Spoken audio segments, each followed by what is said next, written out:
Good morning बच्चों, मैं SK. Gupta आपका इस वीडियो लेक्चर में स्वागत करता हूं। और हमने पिछले वीडियो में फर्स्ट लेक्चर पढ़ा था। आज ग्रेविटेशन के बारे में हम लोग पढ़ रहे हैं क्लास 9 का, ठीक है। और ये हमारा सेकेंड लेक्चर है ग्रेविटेशन पे।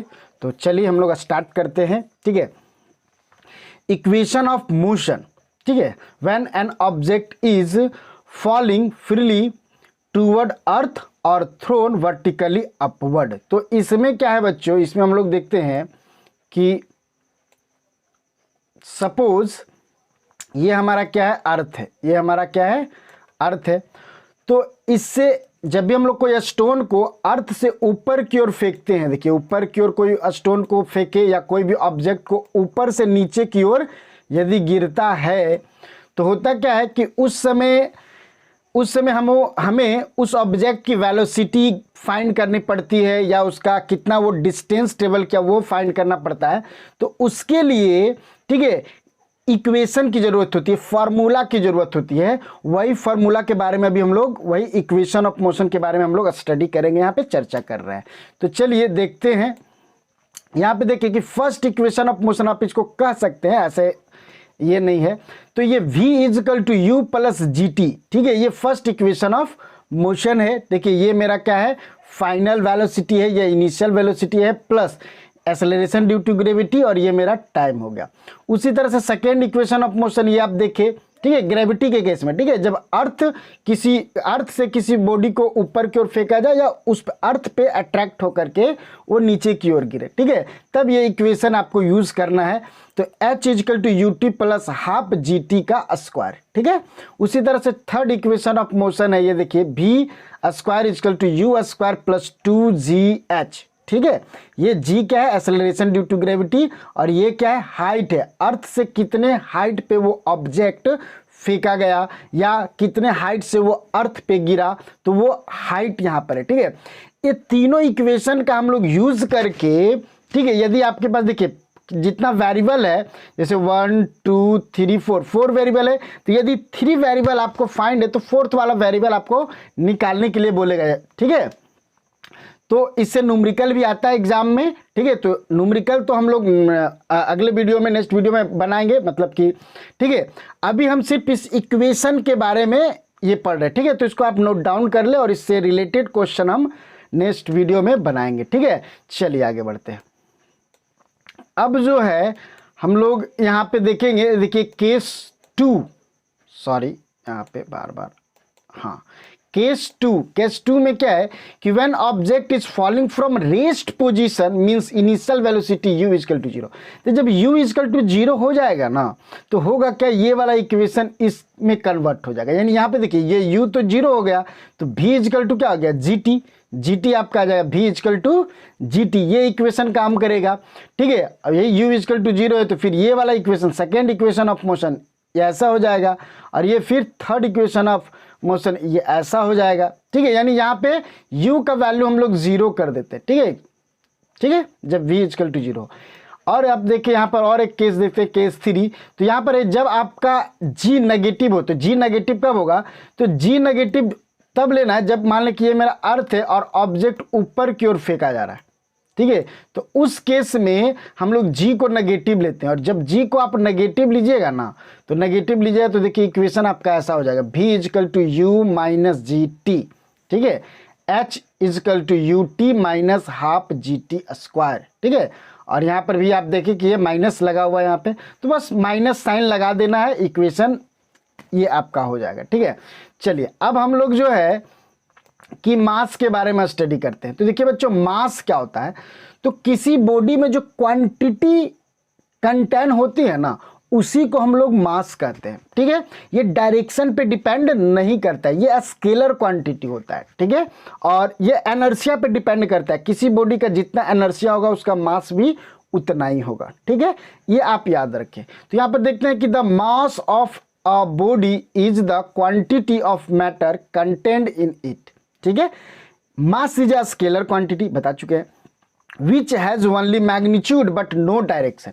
इसके पास मैग्नीट्यूड तो होता है लेकिन डायरेक्शन नहीं होता, because it is a scalar quantity, तो इसका मैग्नीट्यूड ही रहेगा सिर्फ, ठीक है। चलिए आगे बढ़ते हैं।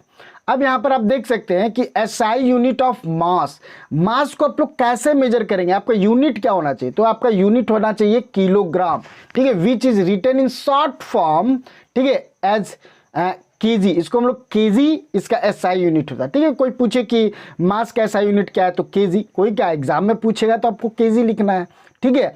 अब देखिए mass of a body is constant and does not change from place to place, mass जो है ना कभी भी चेंज नहीं होता है।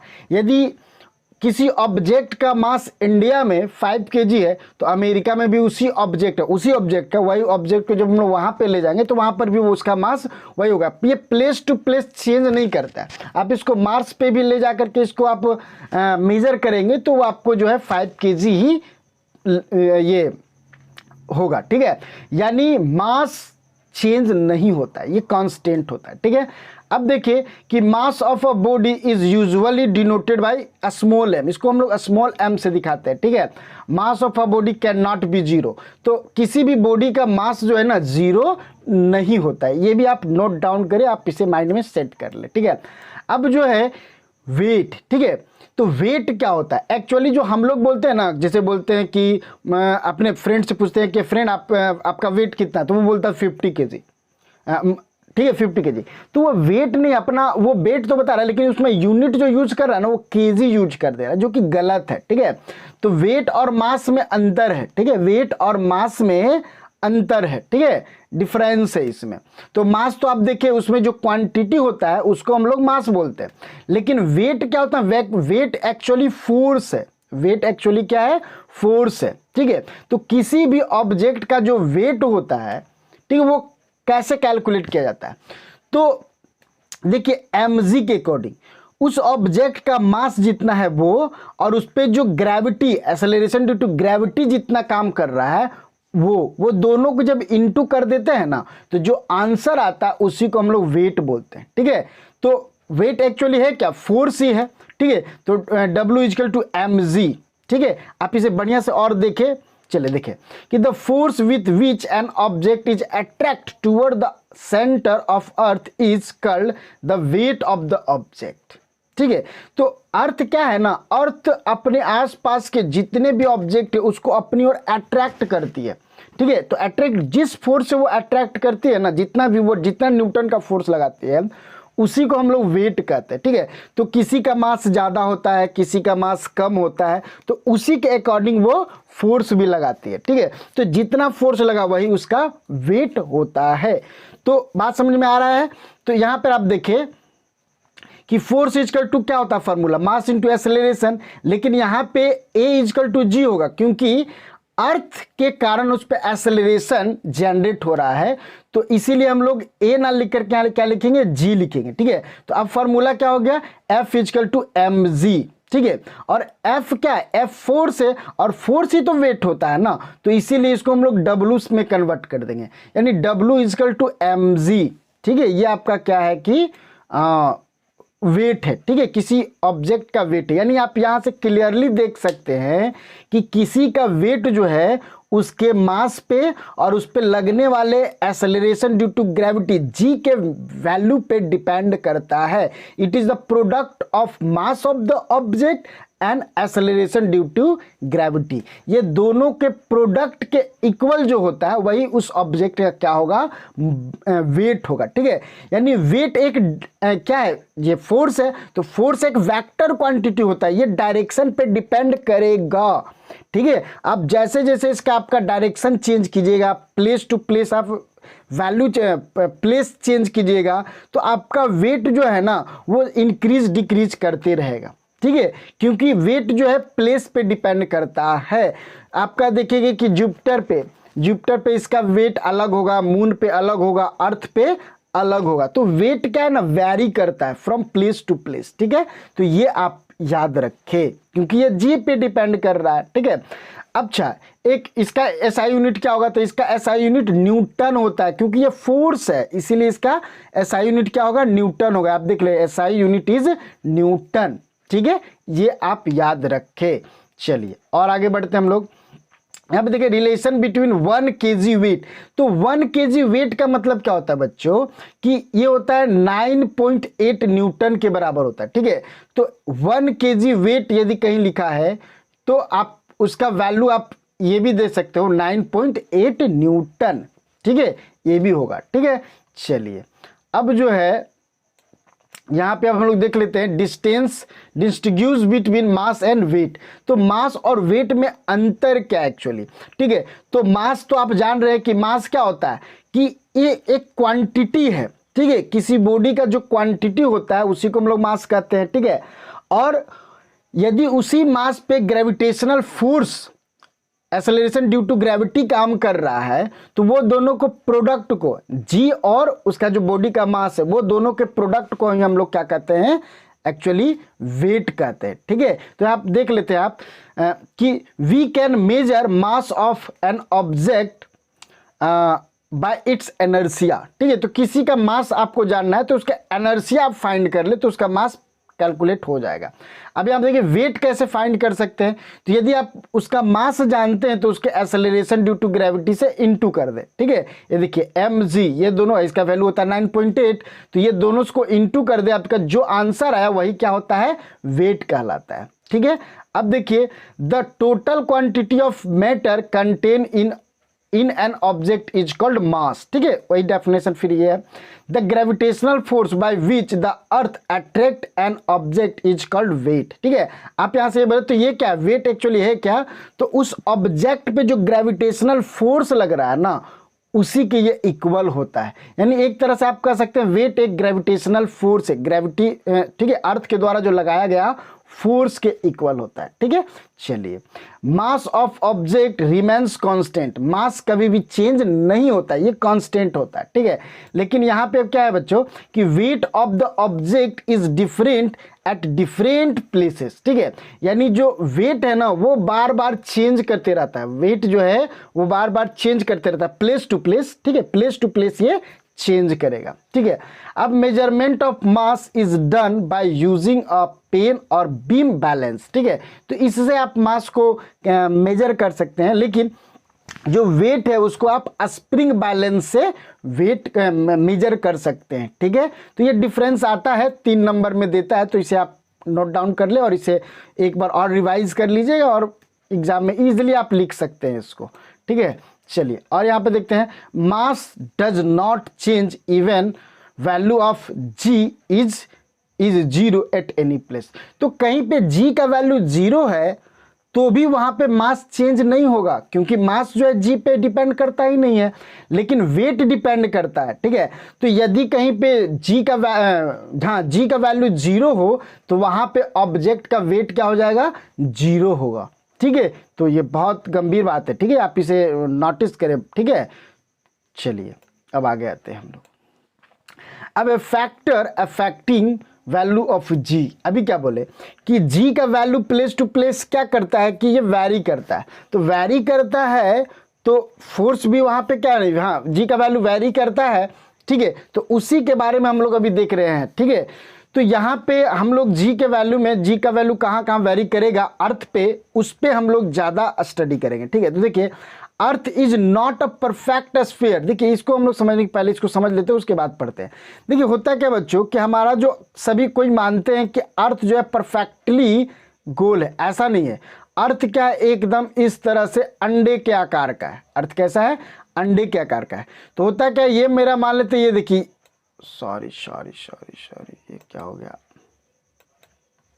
ये देखिए हमारा अर्थ जो है वो परफेक्ट गोल नहीं है, जबकि इस तरह से अंडे के आकार का है। तो देखिए यहाँ से जो डिस्टेंस होता है ये ज़्यादा होता है और यहाँ पे डिस्टेंस जो है कम होता है, ठीक है। और जो जी का वैल्यू ये देखिए यहाँ पे ये वाला देखिए जी का वैल्यू है ना कि डी पे डिपेंड करता है, यानी डिस्टेंस पे डिपेंड करता है।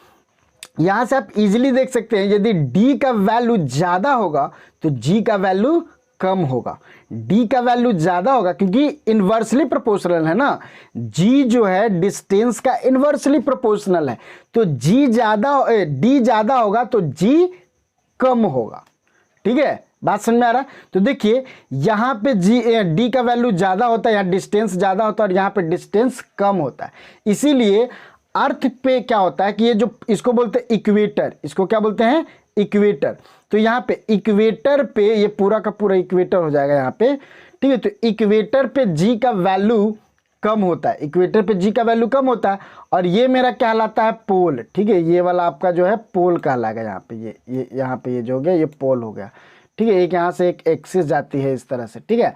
तो ये पोल है, ये ऊपर वाला रीजन क्या हो गया? पोल हो गया। तो पोल पे जी का वैल्यू ज़्यादा होता है, पोल पे जी का वैल्यू ज़्यादा होता है, ठीक है। तो ये आप याद रखेंगे सिंपल में कि इक्वेटर पे जी का वैल्यू कम और पोल पे ज़्यादा होता है। तो जब देखिए आप इक्वेटर से पोल की ओर जाइएगा ना तो जी का वैल्यू इंक्रीज करेगा, लेकिन आप पोल से इक्वेटर की ओर, मान लीजिए यहाँ पे आप आ रहे हैं, पोल से इक्वेटर की ओर आ रहे हैं तो आपका वैल्यू क्या करेगा? डिक्रीज करेगा, ठीक है।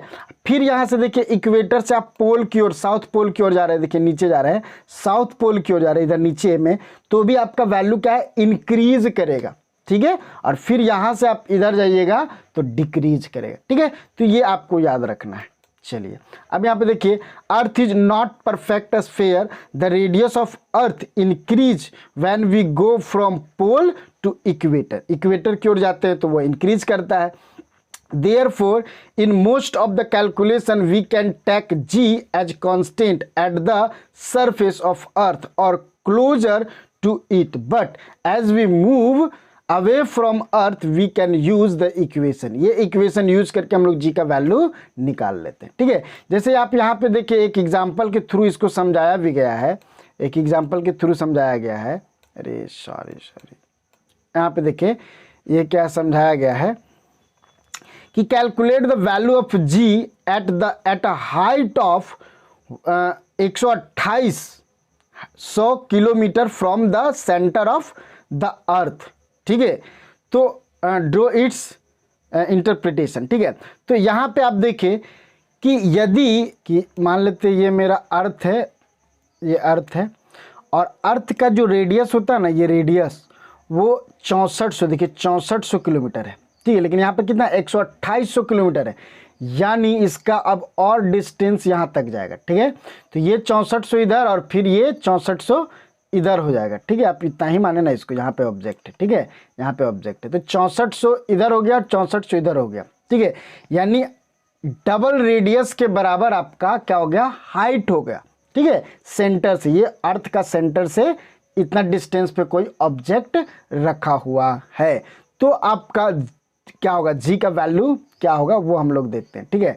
तो यहाँ पे देखिए वही चीज़ यहाँ पे समझाया गया है कि we know that G1 is equal to, देखिए यहाँ पे ये जो 2 दिया हुआ ना ये गलत है, G1 में नहीं, फर्स्ट में आपका, ठीक है। ये यहाँ पे नहीं होगा, ठीक है, ये जो है ना 2 काट दे। तो G1 इजकल टू इतना हो गया और RE इजकल टू तो 6400 किलोमीटर है। अब उसके बाद आप देखिए कि G2 इजकल टू क्या होगा? जब ऑब्जेक्ट मान लेते हैं, जब ऑब्जेक्ट यहाँ पे था, ये ऑब्जेक्ट यहाँ पे, ये मान ले अर्थ है, ठीक है, ये अर्थ है, ठीक है। और इसके h हाइट पे ये, अब दूसरा केस में ऑब्जेक्ट यहाँ पे है, ठीक है, ऑब्जेक्ट यहाँ पे, फर्स्ट में यहाँ पे, फिर ऑब्जेक्ट यहाँ में, ये 6400 किलोमीटर हाइट पे है। ये थोड़ा फिगर उल्टा पुल्टा बन रहा है क्योंकि रुक जाइए थोड़ा सा इसको देखते हैं, ठीक करते हैं कि ये मान लेते मेरा ये गोल इस तरह से है, ऑब्जेक्ट एक यहाँ पर है और इसी के ऊपर, ठीक है, अच्छा ठीक है, समझे। यहाँ पे 6400 किलोमीटर दूर, गलत हो जा रहा पूरा,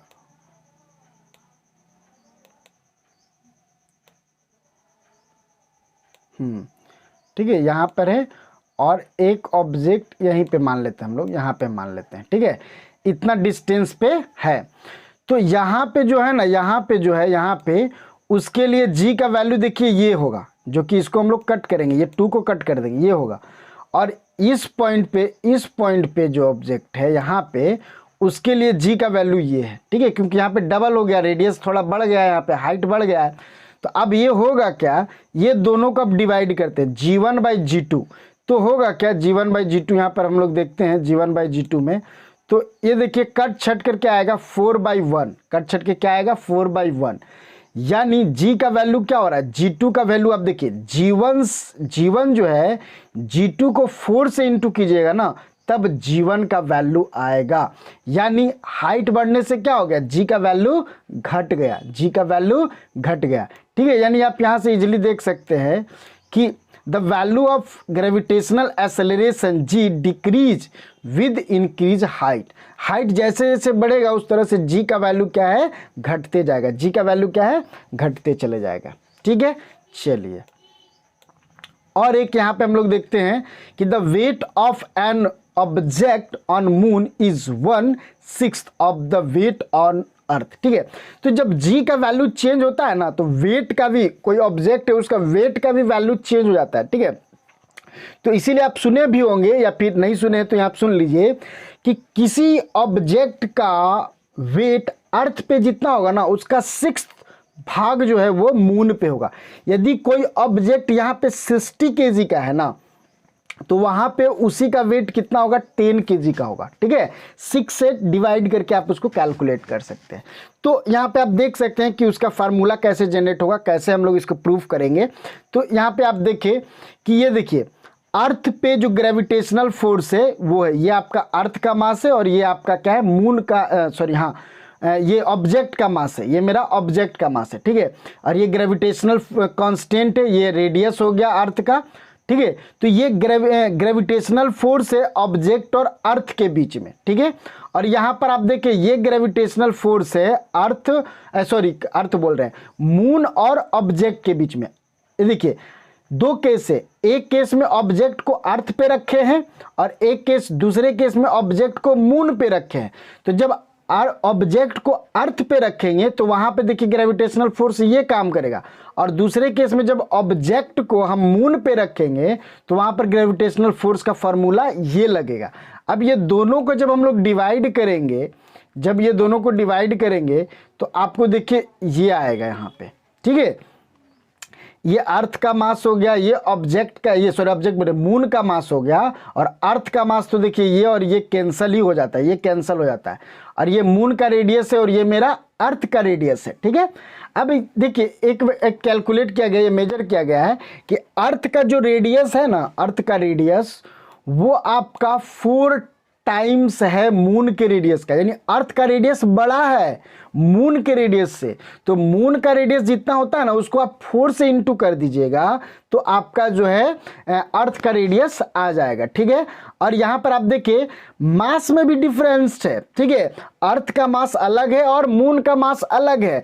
यानी मून का जितना भी मास है ना उसको आप 100 से इंटू कीजिएगा ना तो आपका अर्थ का मास कैलकुलेट होगा। यानी हमारा जो अर्थ है वो मून से 100 टाइम्स ज़्यादा भारी है। ठीक है, तो ये आप याद रखें। तो जब हम लोग इसका देखिए ये दोनों रिलेशन को आर ई के बदले यहाँ ये पुट करें, 4m यहाँ पुट कर दे और एम ई के बदले यहाँ ये वाला यहाँ पर पुट कर दे, तो आपका जो वैल्यू है देखिए ये कट करके सब चीज़ कट जाएगा, m से m कट गया, rm से rm कट जाएगा, तो 100/16 आएगा। ठीक है, 16 आएगा। तो देखिए 16 छक 96, यानी 6 टाइम्स। ठीक है, अप्रॉक्स में 6 टाइम्स जो है कि ये होता है अर्थ पर जो जितना भी ग्रेविटेशनल फोर्स है। ठीक है, वो मून पे जितना ग्रेविटेशनल फोर्स है उसका 6 टाइम्स होता है अर्थ पे। ठीक है, बात समझ में रहे। यहाँ पर आप मान लें कि ग्रेविटेशन फोर्स यहाँ पर आप डालते हैं 10, तो यहाँ भी 10 डालना होगा, तो 10 कितना हो जाएगा यहाँ पे 60 kg का वो हो जाएगा, और ये हो जाएगा कि 10 kg का हो जाएगा। ठीक है, हाँ ठीक है, यहाँ से हम लोग ये मतलब 6 टाइम्स होता है। यहाँ पे ये समझने की कोशिश करें आप कि अर्थ पे जो ग्रेविटेशनल फोर्स होता है वो मून पे जितना ग्रेविटेशनल फोर्स होता है उसका 6 टाइम्स होता है। ठीक है, चलिए अब हम लोग और आगे बढ़ते हैं। यहाँ पर आप देखिए थ्रस्ट एंड प्रेशर। तो थ्रस्ट एंड प्रेशर क्या होता है, अब इसके बारे में हम लोग डिस्कस करेंगे। तो बच्चों देखिए थ्रस्ट क्या होता है, जो परपेंडिकुलर फोर्स होता है ना, आप यहाँ देखने की कोशिश कीजिए। ये देखिए ये फिंगर है जो इस पे लगा रहा है, और यहाँ पे ये देखिए कि 90 डिग्री पे यहाँ पर परपेंडिकुलर फोर्स लग रहा है। यहाँ पे देखिए, ये देखिए यहाँ पे जो ये फोर्स लग रहा है ये 90 डिग्री पे फोर्स लग रहा है, तो इसको हम लोग यहाँ पे क्या बोलेंगे ना, थ्रस्ट। इसको क्या बोलेंगे, थ्रस्ट, यानी perpendicular force acting on area called thrust, उसी को हम लोग क्या बोलते हैं, थ्रस्ट बोलते हैं। ठीक है, तो ये हो गया the force acting on an object perpendicular to the surface is called thrust. ठीक है, अब देखिए प्रेशर, प्रेशर क्या होता है, the effect of thrust per unit area is called pressure. ठीक है, यानी कहीं पे भी फोर्स लग रहा है तो उसके एरिया से आप उसको डिवाइड करें। ठीक है, और आप ये कैलकुलेट करने की कोशिश करें कि पर यूनिट एरिया कितना फोर्स लग रहा है, पर यूनिट एरिया कितना फोर्स लग रहा है, तो उसी को हम लोग प्रेशर के नाम से जानते हैं। ठीक है, तो फोर्स एक्टिंग ऑन पर यूनिट एरिया। ठीक है, तो पर ठीक है, यूनिट एरिया। ठीक है, यूनिट एरिया पे लगने वाला, ठीक है, फोर्स को हम लोग क्या कहते हैं, प्रेशर कहते हैं। आप सिंपल इसको आप डिफाइन कर सकते हैं। ठीक है, the force acting unit area called pressure. ठीक है, चलिए अब देखिए यहाँ पे इसको आप देख सकते हैं कि ये देखिए यहाँ पे ये जो फोर्स लग रहा है, देखिए ये यूनिट एरिया पर जितना फोर्स लग रहा है, तो जितना यहाँ पर फोर्स का वैल्यू आएगा उसी को हम लोग प्रेशर बोलेंगे। ठीक है, चलिए अब यहाँ पे आप देख सकते हो यहाँ पे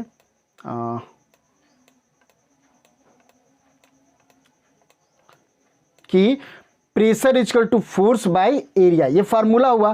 ठीक है, और यहाँ से आप सिंपली देख सकते हैं कि प्रेशर जो है फोर्स के डायरेक्टली प्रोपोर्शनल होता है और एरिया के इनवर्सली प्रोपोर्शनल होता है। इसीलिए आपको यदि कहीं पर प्रेशर बढ़ाना हो तो फोर्स को बढ़ाना पड़ेगा। ठीक है, और प्रेशर को यदि आपको बढ़ाना है, ठीक है, तो एरिया को कम करना पड़ेगा, एरिया को कम करना पड़ेगा। ठीक है, चलिए अब यहाँ पे देखिए दोनों पे डिपेंड करता है। ठीक है, एसआई यूनिट क्या होता है, तो न्यूटन पर मीटर स्क्वायर, और ये एक साइंटिस्ट के नाम पर भी है पास्कल, तो इसको आप पास्कल भी बोल सकते हैं। ठीक है, तो इसका एसआई यूनिट पास्कल या न्यूटन पर मीटर स्क्वायर। ठीक है, अच्छा अब देखिए ये थोड़ा सा लाइन कट जा रहा है इसलिए लाइट कम और ज़्यादा हो रहा है, इससे कोई दिक्कत नहीं है, आपको दिखाई दे रही रहा होगा थोड़ा बहुत। चलिए, factor on which pressure depends, pressure किस पे डिपेंड करता है। ठीक है, ये भी हम लोग देखेंगे कि प्रेशर किस पे डिपेंड करता है। तो अभी हम लोग बताए ना कि प्रेशर एरिया पे डिपेंड करता है, प्रेशर फोर्स पे डिपेंड करता है। ठीक है, तो यहाँ पे आप देख सकते हैं, ठीक है, फोर्स पे और area of surface over which. ठीक है, तो ये आप देख लिए हैं। अब एग्जाम्पल देखिए, इसका एग्जाम्पल देखिए, the base of height building is made wider so that weight of walls acts over a large surface area and pressure is less। तो देखते होंगे कहीं पे भी बिल्डिंग बनता है, कहीं पे भी बिल्डिंग बन रहा है ना, तो बिल्डिंग बन रहा है तो उसका जो बेस ऑफ हाइट, जो बिल्डिंग जो बन रहा है, तो उसका जो बाउंड्री है, जो इस तरह से दीवार होता है, वो बहुत मोटा, ठीक है, मोटा दिया जाता है। इसी के ऊपर में ईंटा दे दे के ऊपर उठाया जाता है, तो इसलिए कि इसका एरिया ज़्यादा कर दिया जाता है, और एरिया ज़्यादा करने से क्या होता है कि प्रेशर कम लगता है। ठीक है, अपना जो दीवार है 10 इंची का दीवार सुने होंगे, 5 इंची का दीवार सुने होंगे, तो 10 इंची का 20 इंची का जब आप दीवार बनाते हैं, घर का दीवार बनाते हैं, तो 10 इंची 15 इंची का दे, तो होता क्या है कि वहाँ पे प्रेशर कम हो जाता है, क्योंकि एरिया ज़्यादा हो गया तो प्रेशर ज़मीन पे वो कम लगाएगा। ठीक है, तो वो ज़्यादा दिन तक टिकता है, इसलिए। ठीक है, देखिए स्कूल बैग का जो स्ट्रेप है, ये स्ट्रेप, ठीक है, जो पट्टा होता है वो थोड़ा चौड़ा होता है, तो चौड़ा होने से एरिया क्या हो गया, ज़्यादा हो गया, तो प्रेशर कम हो जाएगा। ठीक है, और भी आप देख सकते हैं यहाँ पे, the blade of knifes are made of sharp. ठीक है, तो चाकू का जो ये ब्लेड होता है उसको हम लोग पूरा शार्प कर देते हैं, क्योंकि एरिया कम कर देते हैं उसका, ताकि प्रेशर ज़्यादा अप्लाई हो और सेव और सब्जी हमारा अच्छी तरह से कट जाए। ठीक है, तो बस इसके पीछे यही लॉजिक है और कुछ तो है नहीं। चलिए और आगे बढ़ते हैं। अब हम लोग देखते हैं बॉयंसी क्या होता है, बॉयंसी या इसको बायंट फोर्स भी बोलते हैं। ठीक है, तो ये क्या होता क्या बच्चों, आप देखें यहाँ पे फिगर के माध्यम से इजीली समझ में आएगा आपको कि देखिए ये मेरा कोई ऑब्जेक्ट है, जब हम इस ऑब्जेक्ट को पानी में या तो पूरी तरह से आप इसको डुबा दे, देखिए पूरी तरह से डुबा दे, ठीक है, या आप उसको हल्का सा डुबाए, तो होता क्या है कि इस पे एक ऊपर का आप देखेंगे, फील करेंगे कि इसको ऊपर के डायरेक्शन में एक फोर्स काम कर रहा है, एक फोर्स लग रहा है, ठीक है। उसी फोर्स को हम लोग बोलते हैं बायंट फोर्स। उस फोर्स को क्या बोलेंगे? Buoyant force. यानी आप कह सकते हैं कि when an object emerged into a liquid, then liquid acting a force on the object in upward direction, this force called buoyancy force, ठीक है, यानी buoyant force, और इसको buoyancy भी बोलते हैं, ठीक है। अब यहाँ पे आप देख सकते हो, ठीक है, ये फिगर के माध्यम से, ठीक है। चलिए, तो अब यहाँ पे हम लोग देखते हैं, ठीक है, तो ये the upward force experienced bye an object when it is emerged into a fluid is called force, ठीक है, ऑफ बायंसी, ठीक है। It is act in upward direction and it depends on the density of the fluid. और ये जो है ना, fluid के डेंसिटी पे डिपेंड करता है, जितना ज़्यादा डेंसिटी होगा उतना ज़्यादा वो ऊपर की ओर फोर्स लगाता है, ठीक है। तो ये डेंसिटी पे डिपेंड करता है, याद रखें। अब देखिए यहाँ पे कोई ऑब्जेक्ट, यहाँ इससे भी आप इसको डिफाइन कर सकते हैं, एक्सप्लेन कर सकते हैं, कोई ऑब्जेक्ट कब पूरी तरह से डूब जाता है, सिंक कर जाता है, और कौन जो है फ्लोटेट करने लगता है, ठीक है। तो यहाँ पर देखिए कि यदि आपका जो ग्रेविटेशनल फोर्स है, जैसे आप यहाँ पे आप देखे थे कि ग्रेविटेशन, इसका जो वेट है, ये देखिए ये है ना, इसका कुछ ना कुछ ये ऑब्जेक्ट का वेट होगा ना, ये वेट यदि ज़्यादा होगा, ठीक है, और बायंट फोर्स यदि कम होगा, ठीक है, तो ये क्या, ये ऑब्जेक्ट पूरी तरह से डूब जाएगा। ये देखिए, ये पूरी तरह से ये डूब गया है, तो हुआ होगा क्या कि इसका जो वेट है ना, वेट बहुत ज़्यादा होगा, और इस वाटर के द्वारा या इस लिक्विड के द्वारा जो बाइंड फोर्स है वो कम होगा, ठीक है, इसीलिए डूब गया। अब यदि दोनों इक्वल होगा तो अब जहाँ पे रहेगा वहीं पे वो तैरना शुरू कर देगा, ठीक है। और यदि वेट मेरा कम है और बायंस फोर्स ज़्यादा है, तब तो उसको वो उस समय भी ये क्या है, ये सरफेस पे तैरना स्टार्ट कर देगा, ठीक है। तो बस ये 3 रीजन है, आप याद रख सकते हैं। तो यहाँ पे आप देखिए कि क्या है, फोर्स ऑफ ग्रेविटेशनल, ठीक है, attraction of the earth on the surface of the object, ठीक है। तो ये यदि ये जो वेट का जो ये ग्रेविटेशनल फोर्स है यदि बायंस फोर्स से कम है, तो देखिए रिजल्ट क्या होगा, द ऑब्जेक्ट फ्लोट्स, ठीक है, वो तैरने लगेगा। और यही आपका जो है कि ये फोर्स ही, ये ग्रेविटेशनल फोर्स ही ज़्यादा है और बायंट फोर्स कम है, लेस देन है, तब तो वो क्या करने लगेगा कि सिंक कर जाएगा, डूब जाएगा, यदि इसका वेट ज़्यादा हो, ठीक है।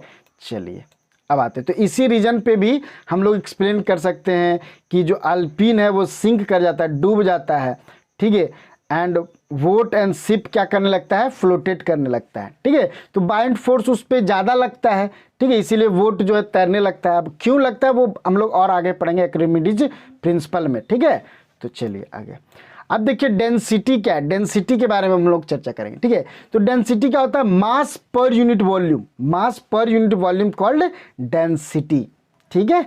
तो यही होता है, तो the mass per unit volume is called density of an object. If m is the mass and v is the volume, then the density is equal to इतना। ये आपका फॉर्मूला हो गया, आप इसे याद रखें। और डेंसिटी का जो यूनिट होता है kg पर मीटर क्यूब होता है, ये याद रखेंगे, ठीक है। चलिए अब जो है आर्किमिडीज प्रिंसिपल, इसको समझने की कोशिश करते हैं।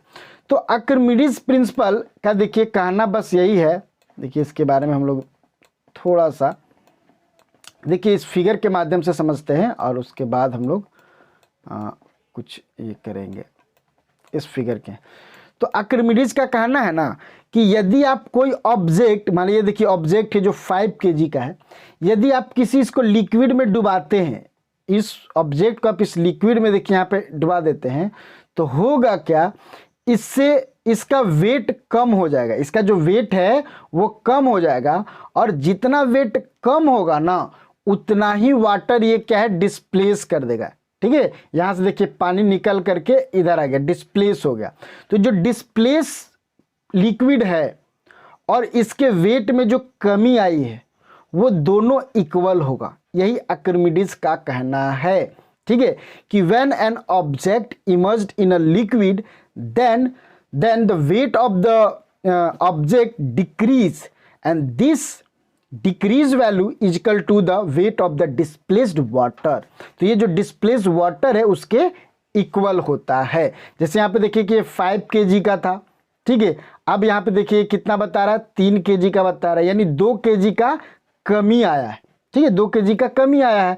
तो ये 2 kg का वाटर जो है, यहाँ देखिए कि यहाँ वाटर जो है, लिक्विड जो है वो लीटर में ही मेजर किया जाएगा, लेकिन इसको हम लोग फार्मूला से कन्वर्ट करके केजी में भी कन्वर्ट कर सकते हैं। तो ये केजी में होगा इसका वेट और इसका वेट, इसके जो वेट में कमी आई है और ये वेट, ये दोनों इक्वल होगा, ठीक है। बस यही है आर्किमिडीज का प्रिंसिपल, ठीक है। और एक बात, जो डिस्प्लेस्ड वाटर का जो वेट है ना वो बायंट फोर्स के इक्वल होगा, यानी बायंट फोर्स या इसके वेट में जो कमी आई है वो और जो डिस्प्लेस्ड लिक्विड है ये तीनों का वैल्यू सेम आएगा, ठीक है। और यहां से हम लोग बहुत सारा न्यूमेरिकल बनाते हैं, ठीक है, तो वो तो बाद में।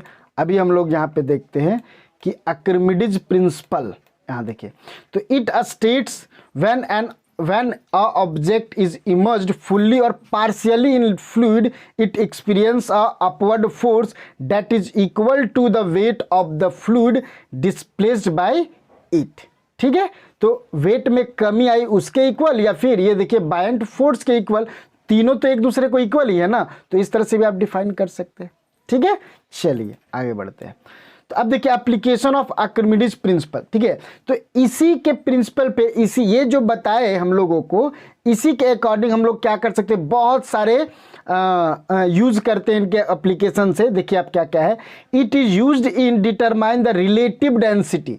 तो रिलेटिव डेंसिटी हम लोग इन्हीं के कंसेप्ट से कैलकुलेट कर पाए हैं, ठीक है, तो ये आप याद रखेंगे, ठीक है। उसके बाद और क्या यूज हमने इसका किया है इस प्रिंसिपल का, ठीक है, प्रिंसिपल से, it is used in design ship, ठीक है। जो शिप है, सबमरीन्स है, इसका जो डिजाइन है ना वो हम लोग इन्हीं के कंसेप्ट के अकॉर्डिंग दिए हुए हैं। इनका कहना है कि आप किसी भी शिप का डिजाइन ऐसा करें ना कि वो ज़्यादा से ज़्यादा लिक्विड डिस्प्लेस करे।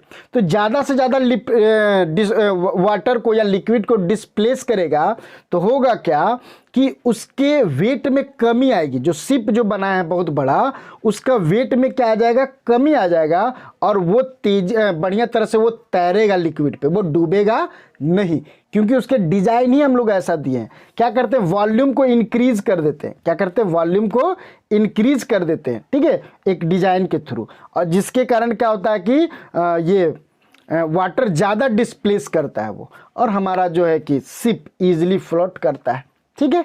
चलिए उसके बाद फिर क्या है, यहाँ पे आप देखें कि hydro and lactometer are made of this principle, और इसी प्रिंसिपल से यूज करके हम लोग हाइड्रोमीटर और लैक्टोमीटर बनाते हैं, ठीक है। चलिए अब देखिए रिलेटिव डेंसिटी। रिलेटिव डेंसिटी क्या होता है, तो पहले वहां पर ऊपर में आप देखे थे कि डेंसिटी क्या होता है, तो डेंसिटी पर यूनिट वॉल्यूम मास, ठीक है, मास पर यूनिट वॉल्यूम, सॉरी, मास per unit volume called density, वो तो डेंसिटी था। लेकिन रिलेटिव डेंसिटी क्या होता है, तो देखिए किसी भी ऑब्जेक्ट का आपको रिलेटिव डेंसिटी फाइंड करना है। सपोज मान लेते हैं कि ये हमारा एक ऑब्जेक्ट है और ये मेरा वाटर है, ठीक है, तो इसका डेंसिटी फाइंड किए और इसका भी डेंसिटी फाइंड किए। अब ये दोनों को क्या कर दिए, डिवाइड कर दिए, ठीक है, इसका डेंसिटी और वाटर का डेंसिटी दोनों को डिवाइड निकाले, और देखिए वाटर का डेंसिटी आप नीचे रखिएगा, वाटर का डेंसिटी नीचे रखिएगा, और ऊपर में ऑब्जेक्ट का डेंसिटी। अब जब इसको डिवाइड देते हैं जो आंसर आता है ना उसी को बोलते हैं रिलेटिव डेंसिटी, ठीक है। यानी वाटर के रिस्पेक्ट में किसी ऑब्जेक्ट की डेंसिटी फाइंड करना ही क्या कहलाता है, रिलेटिव डेंसिटी कहलाता है, ठीक है। तो ये रहा, तो यहाँ पे वाटर एकदम रहना ही चाहिए, ठीक है, तभी आप रिलेटिव डेंसिटी कैलकुलेट कर पाइएगा, ठीक है। तो चलिए उम्मीद करते हैं कि आपको अच्छे से समझ में आया होगा और ये वीडियो बहुत अच्छा लगा होगा।